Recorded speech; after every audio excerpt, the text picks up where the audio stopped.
The following is an exclusive presentation of Jesup Broadcasting, the sports leader in Southeast Georgia. World famous. The world famous Butch and Bob Show. And good morning to you. You're listening to the Big Dog, WIFO FM in Jesup, 105.5 with your FM dial. It is 8 o'clock. Butch Everett here with you, along with Bob Morgan, world famous Butch and Bob Show, Wednesday morning, 16th day of October. And world famous Butch and Bob Show brought to you by Murphy Builder Supply, located on Northeast Broad Street in downtown Jesup, where the builders buy, and also brought to you by Nips Car Wash, located on Highway 301 South in Jesup, just down past McDonald's on the left-hand side. And good morning, Bob. Good morning. How you doing? Good. Good. All right. We'll get Friday. Friday football Friday. Going up to South Effingham, up to the Corral. Is it Guyton? Guyton up there in Effingham County. And taking on, there are the Mustangs? The Mustangs. Mustangs. And region action, our second game in region action, and a very important game for the Wayne County Yellow Jackets. It is the world famous Butch and Bob Show. We'd like to remind you that coming up between 8:30 and 9, I'll be giving away 4 free passes to Wild Adventures for their Halloween and Terror Wild Adventures going on this weekend and the following weekend. We'll give away 4 free passes to Wild Adventures Park that you can use this weekend and the following weekend. And also between 8:30 and 9, I'll give away 4 adult passes to Web of Fears, the new haunted trail here in Wayne County, Jesup and Wayne County. We'll give those away also between 8:30 and 9. But right now, Bob, we have a guest here on the show. Who do we have? Yeah, we got a special guest in the studios with us. 14-year-old Rhett Ammons is with us. Talk about a special event taking place this weekend down in Daffin Park. And Rhett, appreciate you coming in. Tell us what's taking place at Daffin Park. We're doing a walk for the Crohn's and Colitis Foundation, and I'm the honored hero for it. So I'm basically like giving a speech about it and telling them like what it's like and that I've done it too, because I've been through the same things that people been through there. And the registration starts at 2 and the walk starts at 3. And how much is it to be involved in the walk? Is there a fee to be in it? Probably really small if there is one. Okay. Well, tell us your experience with this and explain what it is. You know, reading the article I read is like a inflammatory bowel disease. Is that correct? Yes, sir. And you had an experience with this?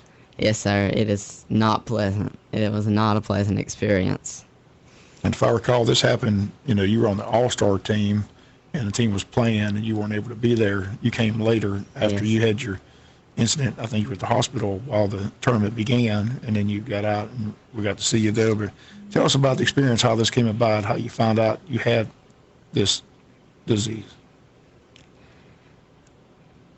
It started about 1 month before summer started. My stomach was just aggravating me about every day, and it kept on doing it and doing it and doing it.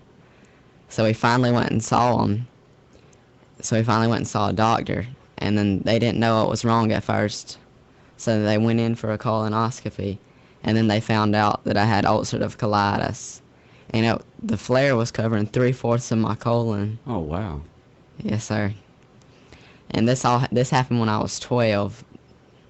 And you were in severe pain too, right? This is pretty painful. The pain is awful, and I don't want to describe the other stuff because it's not too pleasant. No, we won't do that. But I lost about 20 pounds. All right. How long were you in the hospital? 9 days. 9 days. Mm-hmm. So they were able to detect it. How did they treat it? I mean, they treat it with antibiotics, or they do surgery. How do they treat it? Rest and steroids.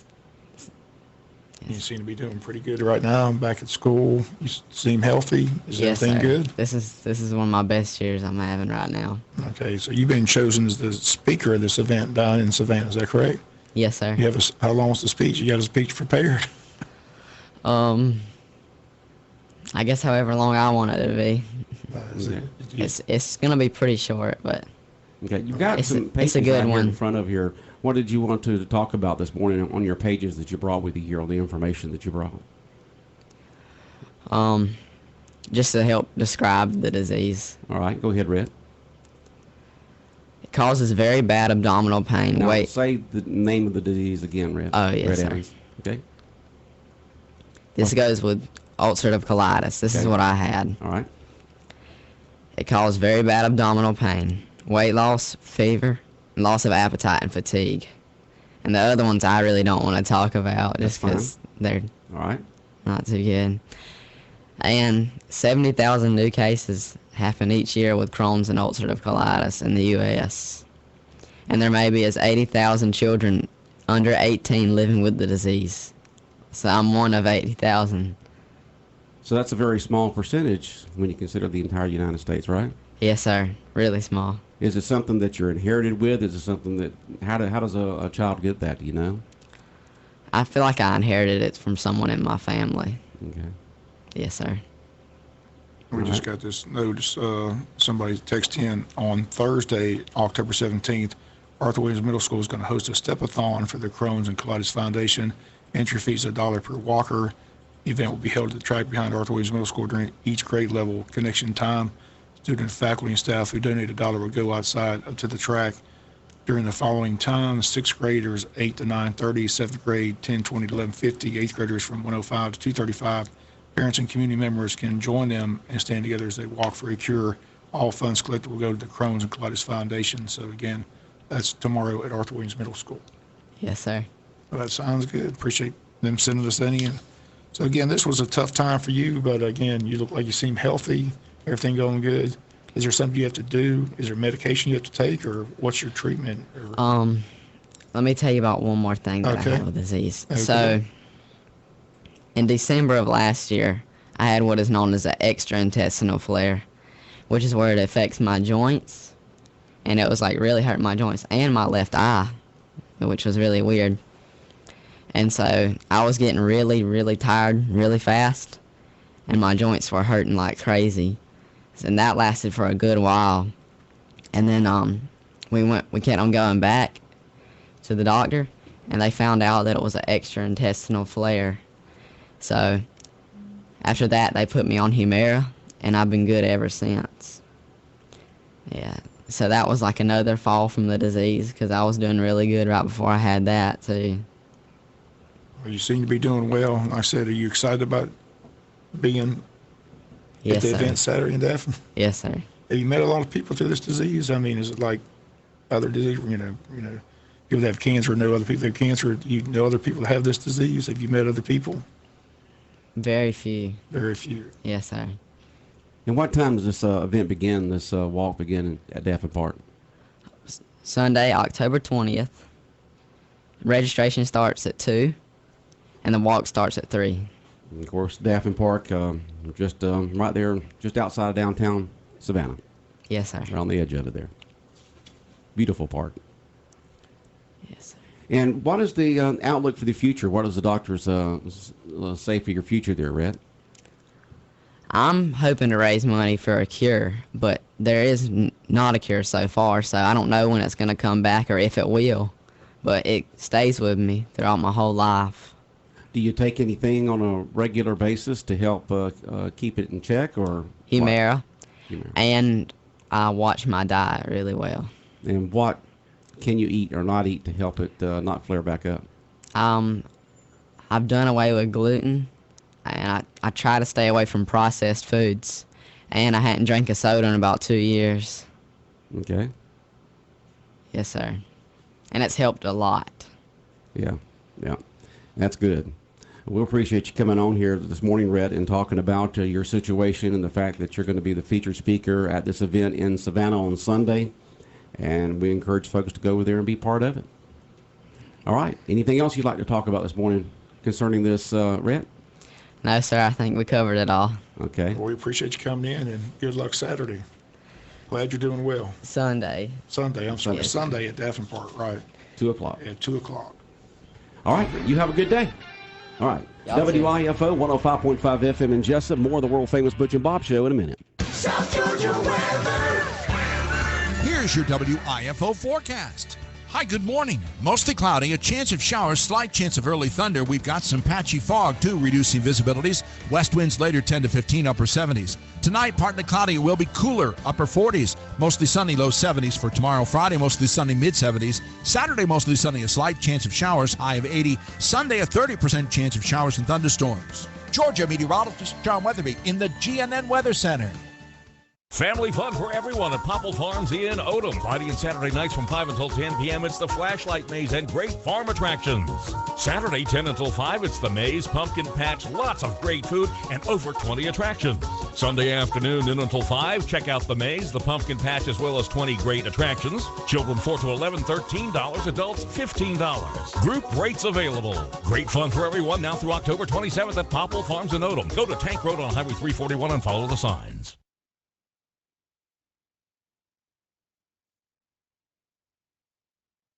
The birthday and anniversary calendar here on Big Dog Country is aired weekday mornings about 7:25 right after local news. It's easy to let us know who you know is having a birthday or anniversary. Email us the birthdays and anniversaries at birthdays@bigdogcountry.com.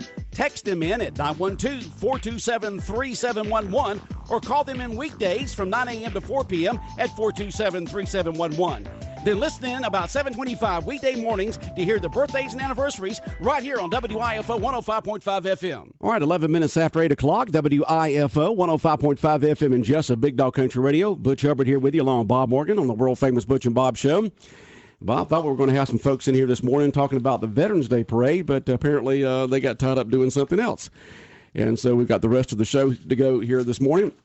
Anything on your mind this morning that you'd like to emphasize or talk about again here on the show? Just want to plug a few things. Or get a chance. Again, the cross-country team selling Boston butts, and they're going to be ready for pickup on the 26th of this month. They're from 11 a.m. to 12 noon. They're $30 each. They state they freeze well for both Thanksgiving and Christmas. And they state they can last over 6 months in the freezer. So several still available. If you'd like to help out the cross-country team and have a Boston butt, call Kathy Broadhead at 256-2381. Again, all proceeds go towards the cross-country team, who has a meet here at home tomorrow. Also, a week from Thursday is the region meet. They get to host that again. Oh, they do? It'll be the 24th. Wow. A week from Thursday. So Cool. That's at 4 o'clock next Thursday as well. So I invite everybody to come out to that event. Another event I want to publicize is this big event taking place on Saturday in the city of Scriven, as they've got the second annual fundraising event. They do a fundraising event for a family each year. This year it's for the Rozier family, for the Godwin family, for Hayes Godwin. Again, the Godwins have been here personally to talk about what they're going through with their child. And again, all the proceeds are going to go towards them, help out with their medical expenses as they've been traveling back and forth to the hospital. So again, everyone's invited. It's the second annual benefit backyard barbecue kickoff. All proceeds go to the family of little Hayes Godwin. They got 5 different categories judged: ribs, pork butts, brisket, chicken, and steak. Entry fees $20 for each category, or $75 to enter all of them. They're going to have barbecue plates available beginning that morning for the public at $7 each. So again, all those proceeds go to the family as well. So if you're headed to Scriven, make sure you go hungry, purchase a plate, $7. They got activities planned throughout the day. Wayne County Cruisers Car Show is going to be there. Second Chance Band, I think, is performing. But again, for all the information, contact Scriven City Hall at 586-2211. So again, go help out that family this Saturday, and in a great cause. They raised a lot of money last year. Looking to raise a lot of money this year for a great cause. Okay, sounds good. Big day in Scriven this Saturday. All right, let's see here. Was there any meetings in the last couple of days that? City met last night. They just updated the Arts Fest. They just updated the Arts Fest thing? Went over the city financial statement. Okay. So, Just finance stuff, huh? Number crunching. Boring stuff. Number crunching, huh? Takes forever to go through the city finances, like 20 pages. Yeah, us journalists, Bob, we're not good in the math. Math just because our brains start going bing, bing, bing, bing. It was over here. I only had to take one math course at Georgia. How many did you have to take? I just took one math course. Yeah, just one math course. All you have to do when you went to the Henry Grady School of only Mass Communication. only time I crossed the bridge, that one class. That's it. And I crossed it more than that because, back when I was there, you had to have a major and a minor so my major in the Grady School of Mass Communication was radio, TV, film. Right. And so I take radio courses, television courses, and film courses. But you had to also have had a minor, I guess because you just couldn't have enough hours what they provided, so you had to have a minor, which was almost as many hours as the major, and that was management marketing. And some of those courses were across the bridge from Sanford Stadium there. I joke all the time. On time across the bridge was go to a basketball game or go to Vince Tilley's press conference. That's really done you crossed it. That's the only time I crossed. Everything else, all my class were on the other side of the bridge. Lived on the other side of the bridge. So, well, I'll tell you what, Georgia fans are just bailing on the. I mean, they lose one game, it's just gloom and doom. It's like, I mean, it's sad.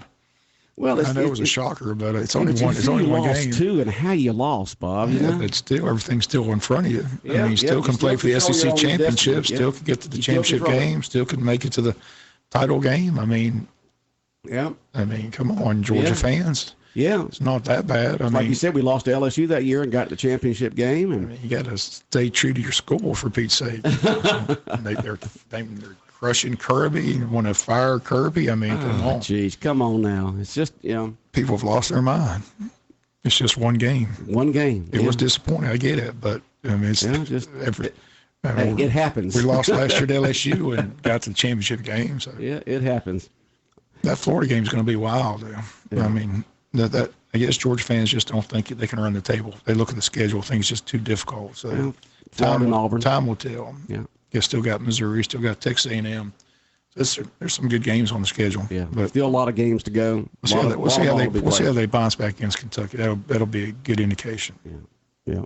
And is that at home? That's at home. Yeah, isn't it? they changed it to 6 o'clock. 6 o'clock kickoff this In Saturday Athens, at yeah. Sanford Stadium. And then they get a week off before they head to Jacksonville for the big showdown in Florida.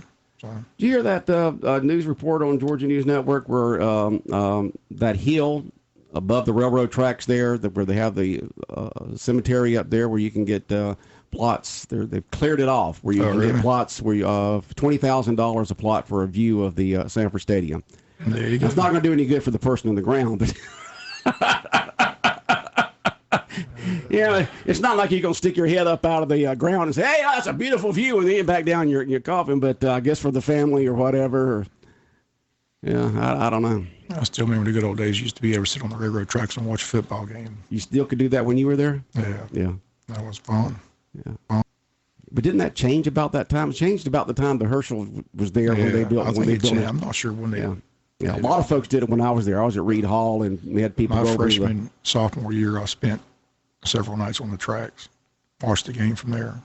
Great way to watch a game. It had to be day. Well, you get we didn't get lights until the we won the national championship. Clemson won the national championship, and then that third year when they wanted to one of the networks wanted to air the Clemson Georgia game, they helped pay for the lights, and that's when we got lights. It was in '82, I think, there at Sanford Stadium. They've done so much of that stadium over the years. It's a beautiful place. Yeah. But those were the good old days. Just sat on the railroad tracks for free with all your friends, watched the football game. Camped out overnight. Poor college students. Of course, tickets to get in for college students not that much. No, It wasn't that much at all compared to what most people play. It was just an experience. You had, Oh, it was an take part. experience. Yeah. It was an experience. The railroad never track forget. experience. I mean, there's nothing like it. Yeah. It was something else. It was something else, and it was a great time up there. Well, most of the time when I was there, I went in the stadium. I want to be a little closer. Okay, here it is. Somebody just text in the problem with Georgia. Oh, we got. I can't wait to hear this. Okay, we got it here. All right. It says the problem we have is all this talent, 3 in a row, only to have 3 different backup quarterbacks come in and beat us just like last week. The bar is high, and Kirby came in from a winning program. And that's basically kind of what I said there. It's just not we lost. It's who we lost to, 20-point favorites. We've got the talent. They had a backup quarterback, and we still could not win. And that's what people are frustrated, that these type of games should be gimmies. And it should be the Floridas, the Auburns, and people like that that give us a run for our money. I know the frustration. Like I said, when you have 5-star athletes against 3-star athletes, you're supposed to win. When you don't win, they point towards the coach. So, but no one knows that better than Kirby Smart. I mean, a lot of people are pointing to the offense coordinator who, they said was just simply promoted they got rid of last year's offense coordinator because he was a good recruiter. So I'm not sure if that's the problem or not. I'm sure Kirby can call a play if he wants to call a play. Sure. The bottom line Saturday was the 4 turnovers, but like I said, 2 of them weren't Fromm's fault. He threw it right in the hands of the receiver, and he just let it go right through his hands into the defender's hands. So, Kirby said it best: 4 turnovers to none. You don't normally win. Yeah. So. And someone just texted Rodrigo in. missed a field goal, which he doesn't normally do. Yeah, so. we got the field goal that we'd be. Well, glad we won that one. We barely did. It says, Bob, the disappointing part is, Bob, the disappointing part of that game was how bad our best offensive line in the country played. We could not move off that defensive line. And I said it yesterday. I said I don't understand why they kept on running the ball up the middle when it was obviously South Carolina's defensive line was winning the battle. It was like trying to take a Ryan ball and put it a square peg. I mean, they kept beating their head up against the wall. I mean, you think somebody upstairs or someone on the sideline said, that play's not working. Can we ditch that play? Let's open it up a little bit. We got a full playbook over here. That play that we keep running 20 times and get no yards. We need to scrap it. I was yelling at my TV. Can you do something besides run it up the middle? Yeah, it's not the Vince Dooley days of 3 yards of dust. So that's what was frustrating. And somebody else just texted in, Bob, can you imagine what Lane Kiffin would do with our offense? Come on. I don't want Lane Kiffin. Go ask Tennessee if they like Lane Kiffin. Yeah. Well, like you said, it's just one game. It's just one game. You see And I know it's frustrating. You have programs out there all the time that have stuff like this happen. When you're, like I said yesterday, it's unacceptable. When you're a 24-point favorite at home against a team not doing well, and what's going to be worse, I promise you, Georgia fans are going to get even sicker this week when Florida puts up 45-7 over South Carolina. We're going to say that's what we should have done. That's what we should have done. That's the way it should have been. So watch that game. Hopefully, Dog fans are pulling for South Carolina this weekend, but something tells me Florida's going to go in there and beat them like we were supposed to beat them, 45-7. Florida got their tail beat by LSU last week. They didn't get their tail beat. They played a good game, had the lead in the third quarter. I mean, LSU's a good football team. Oh, there's no doubt they're about saying that. their quarterback's right now the Heisman leading candidate, Joe Burrow. So, but they still got the big showdown at Alabama. I still say Alabama wins that game at Bama. I still want to play Alabama. I mean, I want third times. We've had to lead twice. I want the third chance. We've had to lead, twice against Alabama. Can't do it. And I want Kirby to be the first pupil to beat the student. Right. I mean, beat the teacher. Beat the teacher. Beat the student to beat the He teacher. won again this week over Texas A&M and Jimbo. So he's 18-0 now. 18-0. Nick Saban against his former coaches. Isn't that something? No one's beat him. No, none of his former coaches have beat him. No. And they've had good teams like Georgia, and because he's Nick Saban. He's bad. He's tough. He's bad to the bone, huh? We're not worthy. Yeah. He's still got it going on. That offense, those 4 receivers he's got 4 NFL receivers and a quarterback's going to the NFL draft as well. So, they don't play their defense. They keep saying he's injured, but I don't see it. They're just, the way they light up the scoreboard. That LSU game is going to be fun to watch. I'm looking forward to that already. But we got the Georgia-Florida game for that. That's going to be the next big game. Yeah. Down in Jacksonville. As usual. Someone just texted in, why don't we run the tall sweep? Anything but running up the middle. It wasn't working. That boy from Waycross was kicking her butt. So I just don't get it. But it was frustrating to watch. And for some reason, I told some, Jake Fromm, just that whole game just seemed a little bit off. He hasn't had bad games that he seemed to have a real bad game. He just didn't, I don't know if the communication between him and his receivers just wasn't there or what was going on with Jake Fromm, but he just wasn't sharp all day Saturday. Just had one of those days. It would have been interesting. I'm sure all quarterbacks have those. I'm sure Dan Marino's had a bad day. I'm sure all of them have. Aaron Rodgers, they all have bad. And Jake Fromm just had a bad day. He had a bad day. And someone just texted in. It says, us Gamecock fans will enjoy it either way. It's a W for us. I'm sure look, I heard from this was, I tell you, my niece, when she graduated last year from Columbia, South Carolina, went to graduation. I've not heard from her all football season. And as soon as Georgia lost that game in Carolina, I started getting texts from my niece. I bet you did. And I was like, where have you been all football season? Go back in your closet. I don't want to hear from you now that you win a game. Yeah, you used to hear from your nephew all the time. Now it's also from your niece. I've heard from my nephew's already talking about that Gator talk. He's ecstatic. The Nationals is going to the World Series. So he's on cloud nine. Yeah, he's cloud nine. The Nats are going to the. Yeah, he was there last night when they cleaned, so he's all excited.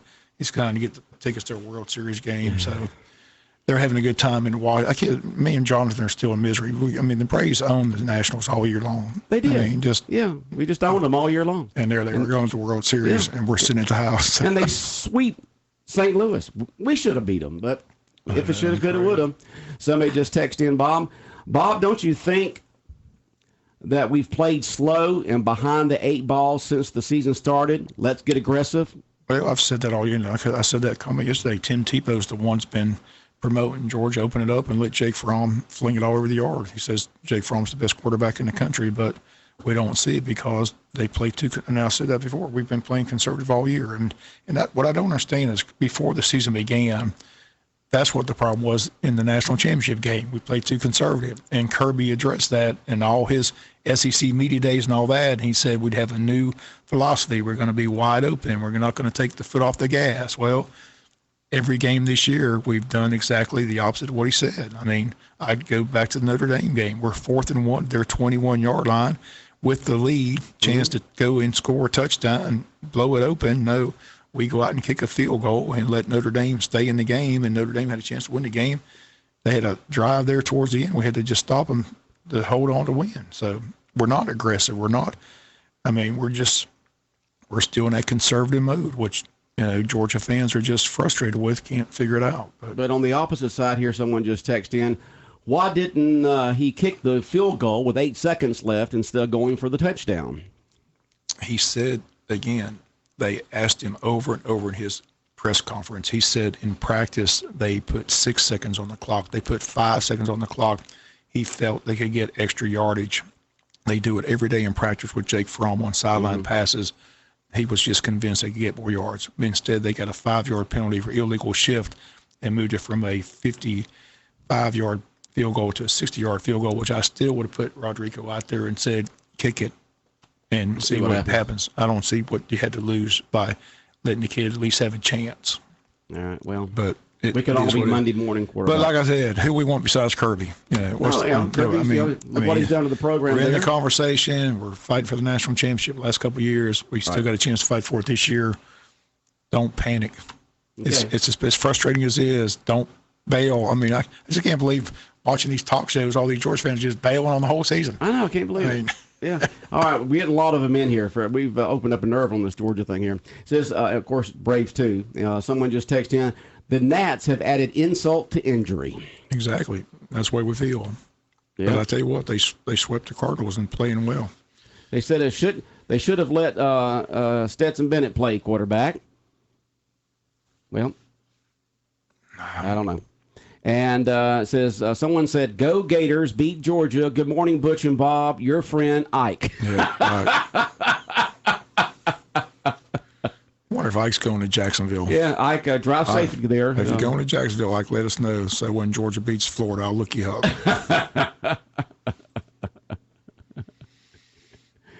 up. Someone just says Spurrier would work. I don't know. Spurrier's had his days. Yeah, he's on the golf course now. That's where you'll find him. Yeah. Sometimes coaches just age out, and I feel that's what happened with him at South Carolina, and the reason why he just left right there almost the beginning of the season with them, saying, nah, let me just get on out of here and let them turn it over and start anew. I still feel good about the season. Like I said, the Florida game's going to be fun.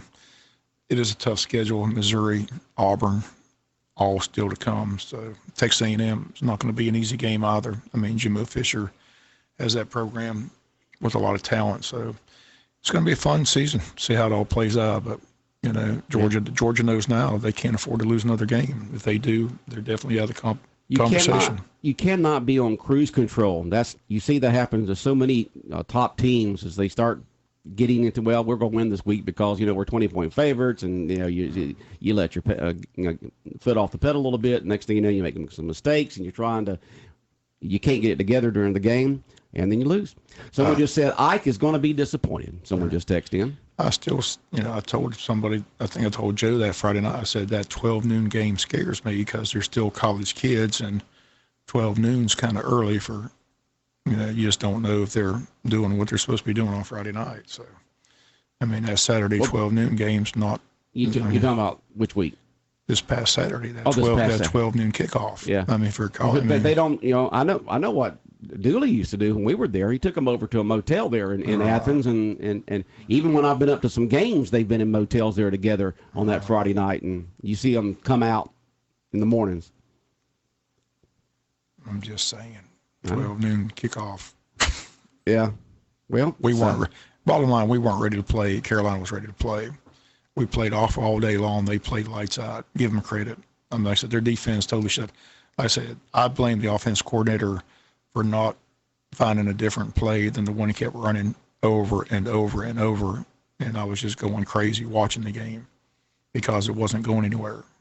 Every time they ran into line, they got no yards, or maybe 1 yard at the most. But they kept trying to run it up the gut. And Carolina said, "Thank you very much. You're not running up the gut." And that's what people are upset about, is the fact, we're supposed to have that big offensive best line in the country type thing, and we couldn't move them out. Yeah, there's a few people injured on that line. I said, and plus they had no Harry, and like I said, he had back spasms. Cager, the wide receiver, a very talented guy, was out. So they were missing some pieces to the puzzle, but still, there's so much talent up there. There's no excuse. They just shouldn't have lost the ball game. The fact that they did is disappointing, frustrating, but there's no time to bail. It's time to regroup. It happened last year. Lost to LSU. Everybody got upset. We wound up playing for the SEC championship game and the national championship game. So it's still everything in front of you. You just got to go out there and take care of business. All right. Well, I'm a believer. We got a lot of texts come in on it, but we're out of time. Yep, appreciate you all sending those in. Yep. Go Dogs. Right, go Dogs. Keep it going. Don't bail. Don't bail. Gotta be true to your school. True to your school. Bleed red and black. Go Dogs. All right, WIFO FM in Jesup, world famous Butch and Bob Show. Here brought to you by Nips Car Wash, located on Highway 301 South, just past McDonald's there on the left-hand side. And also brought to you by Murphy Builder Supply on Northeast Broad Street in downtown Jesup. The world famous